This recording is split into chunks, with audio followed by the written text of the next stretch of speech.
Hello super ஸ்டாருங்களா? இந்த தேதி பின்னர் அறிவிக்கப்படும்னு சொல்லி இந்த உடம்பு முள்ளன்னு சொல்லி அரசியல் விட்டு விலகுறேன்னு சொல்லிட்டு படத்துல கோடி கோடியா இப்போ வரைக்கும் சம்பாதிச்சிருக்க சூப்பர் ஸ்டாருங்களா? நீங்க தானா?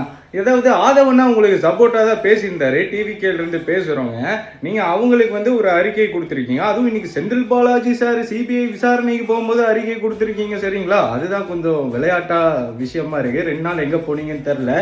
அது போக உங்களை பத்தி சில கொத்தடிமை கட்சிகளே நிறைய பேசியிருக்காங்க. தலையில முடி இல்லாதவரு. அப்பெல்லாம் நாங்க உங்களுக்கு சப்போர்ட்டா நின்னோம். இப்ப நீங்க அவங்களுக்கு ஜால்ரா தட்டிட்டு எங்களை எதிர்த்து நிக்கிறீங்க பாத்தீங்களா? எதனாலங்க சார்? ஏதோ வாங்கினீங்களா இல்லை கொடுத்தீங்களா இல்லை இன்பநிதி ப்ரொடக்ஷன்ல நடிக்கிறதுனால பயப்படுறீங்களா? அது இன்னொன்று போட்டிருந்தீங்களே, காலம் பேசாது பதில் சொல்லும் நின்னுன்னு. சார் 2 மாசம் வெயிட் பண்ணுங்க ரஜினி சார் அவர்களே.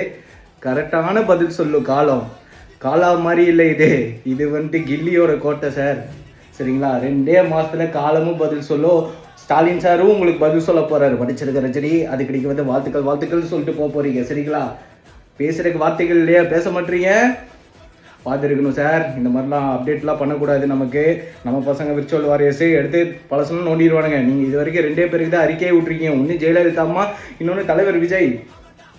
சரிங்களா? இந்த கொத்தடிமைக்கு சப்போர்ட்டுன்னு எங்களுக்கு இப்போயே புரிஞ்சு போச்சு. சரிங்களா?